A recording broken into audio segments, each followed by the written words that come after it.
Penelitian dari University of California menyebutkan bahwa orang dengan pola pikir positif punya peluang finansial 31% lebih tinggi.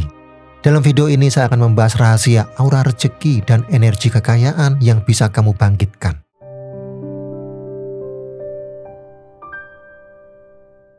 Kita bisa tinggal di rumah yang sama, bekerja di tempat yang sama, namun memiliki rezeki yang berbeda. Karena bukan tempat yang menentukan, tapi getaran energi yang kita bawa setiap hari. Aura bukan hanya cerita spiritual. Ia adalah cermin dari cara kita memperlakukan hidup. Sekarang yuk kita pelajari bersama bagaimana membersihkan energi agar aura rezeki kembali aktif dan menarik kekayaan. Yang pertama, bersihkan niat dalam mencari rezeki. Beberapa waktu lalu, saya pernah duduk bersama sahabat lama yang sedang berjuang merintis usahanya. Ia bercerita bagaimana dulu ia bekerja siang malam demi uang. Tapi yang datang justru rasa cemas dan lelah yang terus menumpuk. Sampai akhirnya ia memutuskan untuk mengubah niatnya bukan lagi sekedar mengejar keuntungan, tapi ingin membantu orang lain menemukan solusi lewat produk yang ia jual. Saat saya mendengarnya, saya terdiam sejenak. Saya pun mulai bertanya dalam hati, selama ini sebenarnya saya bekerja untuk apa? Apakah karena takut tidak punya atau karena ingin menjadi lebih bermanfaat? Kamu mungkin juga pernah merasakan seperti itu. Sudah bekerja keras, tapi hasilnya terasa berat. Bukan karena usahanya kurang, tapi karena niat di balik langkah itu belum benar-benar jernih. Seperti kata Rumi, apa yang kamu cari juga sedang mencarimu. Bisa jadi rezeki pun sedang menunggu kamu menyelaraskan hati sebelum ia benar-benar menghampiri. So, sudahkah niatmu hari ini datang dari tempat yang tenang dan tulus? Yang kedua, rawat energi syukur setiap hari. Saya teringat kutipan dalam buku The Magic karya Rhonda Byrne yang sangat menyentuh hati saya. Dalam bukunya, Rhonda menulis, semakin banyak kamu bersyukur atas apa yang kamu miliki, semakin banyak yang akan kamu miliki untuk disyukuri. Kalimat itu sederhana, tapi benar-benar mengubah cara saya memandang hidup dan rezeki. Dulu saya sering merasa kurang, melihat orang lain punya lebih, hidup lebih nyaman, usaha mereka lebih lancar, dan tanpa sadar saya mulai merasa iri, membandingkan, bahkan menyalahkan nasib. Sampai akhirnya saya mencoba satu latihan dari buku itu, menulis 3 hal yang saya syukuri setiap pagi. Awalnya terasa aneh dan seperti basa-basi, tapi perlahan saya mulai melihat hidup saya dengan kacamata yang berbeda. Hal kecil seperti bisa makan bersama keluarga, tubuh yang sehat, atau senyuman tulus dari orang asing semuanya jadi terasa cukup dan membahagiakan. Jika kamu pernah merasa bahwa bersyukur itu hanya tentang ucapan, tapi sesungguhnya syukur adalah energi batin yang mampu mengubah vibrasi hidupmu. Ketika kamu melatihnya setiap hari, dunia seolah-olah mulai memberi lebih banyak alasan untuk bersyukur. Pekerjaan jadi lebih lancar, hati lebih tenang, dan pintu rezeki pun terbuka tanpa kamu sadari. Coba renungkan hari ini, apakah kamu sudah cukup melatih rasa syukurmu? Apakah kamu memberi ruang bagi hal-hal kecil yang membuatmu merasa cukup? Bisa jadi bukan jumlah rezekimu yang kurang, tapi hatimu yang belum sempat bersyukur dengan sungguh-sungguh. Yang ketiga, jaga pikiran dari polusi negatif. Saya teringat pada pemikiran Marcus Aurelius, filsuf Romawi sekaligus kaisar, yang pernah menulis dalam bukunya Meditation. Kehidupan manusia adalah apa yang dipikirkan oleh pikirannya. Sebuah kalimat yang sederhana tapi menyimpan kekuatan luar biasa. Ia percaya bahwa keadaan batin kita, pikiran dan cara pandang kita terhadap dunia menentukan bagaimana hidup itu terasa dan berkembang. Dalam masa pemerintahan yang penuh tekanan, Marcus memilih untuk tetap tenang dalam cara mengendalikan isi pikirannya. Ia tahu bahwa badai dari luar tidak selalu bisa dicegah, tapi badai di dalam pikiran bisa diredakan. Pemikiran ini sangat relevan dengan kehidupan sekarang. Di tengah arus informasi yang deras, berita yang penuh ketakutan, dan percakapan sehari-hari yang seringkali dipenuhi keluhan, menjaga kejernihan adalah sebuah upaya sadar, bukan kebetulan. Saya sendiri pernah merasa hidup berjalan di tempat, bukan karena tidak punya kemampuan, tapi karena pikiran saya terlalu sibuk mengurusi hal-hal yang tidak saya miliki, terlalu sibuk membandingkan, mengeluh, dan merasa tertinggal. Sampai akhirnya saya mulai memfilter apa yang saya konsumsi, baik dari media, dari pergaulan, maupun dari percakapan batin saya sendiri.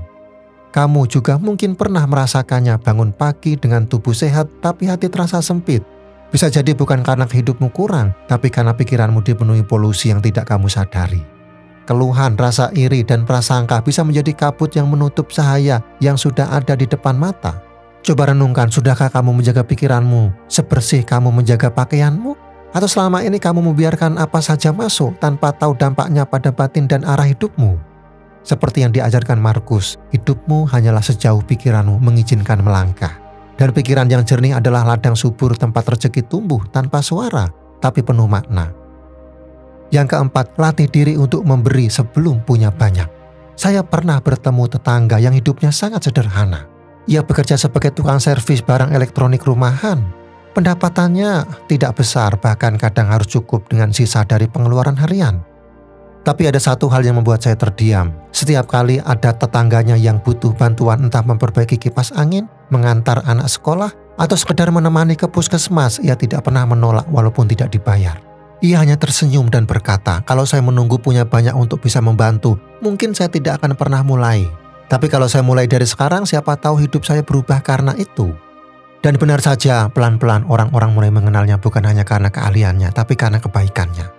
Rezeki datang bukan hanya dari pekerjaan, tapi juga dari kepercayaan dan rekomendasi orang-orang yang merasa dibantu olehnya. Dari perjalanan hidupnya membuat saya berpikir, seberapa sering kita menunda untuk berbagi karena merasa belum cukup. Padahal seringkali ketika kamu membeli di saat sempit, hatimu terbuka lebih luas. Dan ruang kosong itu yang kemudian diisi ulang oleh semesta bukan hanya dalam bentuk uang, tapi juga dalam bentuk rasa percaya, peluang baru, dan ketenangan yang tidak bisa dibeli. Sekarang coba lihat sekelilingmu, mungkin kamu tidak punya banyak uang, tapi kamu punya telinga untuk mendengarkan. Kamu punya tenaga untuk membantu, kamu punya senyum untuk meringankan hari orang lain. Memberi bukan tentang besar atau kecilnya, tapi tentang seberapa ikhlas kamu membuka ruang untuk orang lain dalam hidupmu. Sudahkah kamu memberi hari ini, meski hanya sedikit, tapi dari hati yang tulus? Yang kelima, selaraskan lingkungan dengan energi rezeki. Belakangan ini, tren hidup minimalis dan mindful living semakin banyak dibicarakan. Bukan hanya di luar negeri, tapi juga mulai tumbuh di sekitar kita.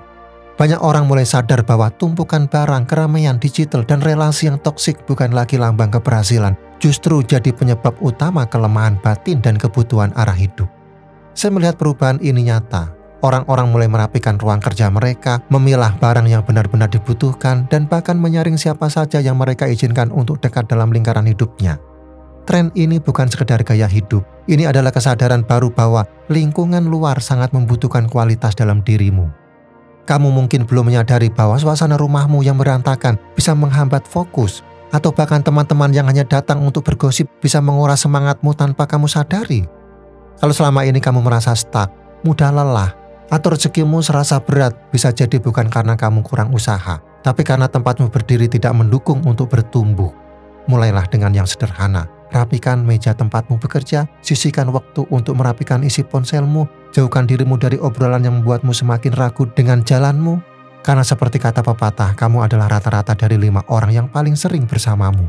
Maka pilihlah dengan sadar, bukan sekedar nyaman. Sudahkah lingkunganmu hari ini menjadi tempat yang subur bagi rezekimu, atau masih menjadi ladang kebisingan yang melemahkan langkahmu? Saya percaya rezeki tidak perlu dikejar dengan panik. Ia akan datang ketika diri kita siap untuk menerimanya. Seperti kata Lao Tzu, ketika saya melepaskan apa yang saya miliki, saya menerima apa yang saya butuhkan. Kadang yang perlu kamu lepaskan bukan harta, tapi pola pikir yang membatasi. Lingkungan yang melemahkan atau luka lama yang kamu sadari. Kamu dan saya punya kendali untuk memilih apakah terus hidup dalam ketakutan atau mulai membuka ruang bagi kelimpahan yang sejati. Mari renungkan bersama bahwa bukan hanya soal seberapa keras kamu berusaha, tapi seberapa dalam kamu menyelaraskan diri dengan makna rezeki yang sesungguhnya. Jika video ini membuatmu merasa lebih tenang, itulah tanda bahwa jalanmu sudah mulai selaras. Bagikan video ini kepada mereka yang kamu tahu sedang mencari ketenangan dan arah baru dalam hidup. Klik like, tuliskan hal yang paling menyentuhmu di komentar, dan jangan lupa subscribe agar kamu selalu terhubung dengan energi yang membangun.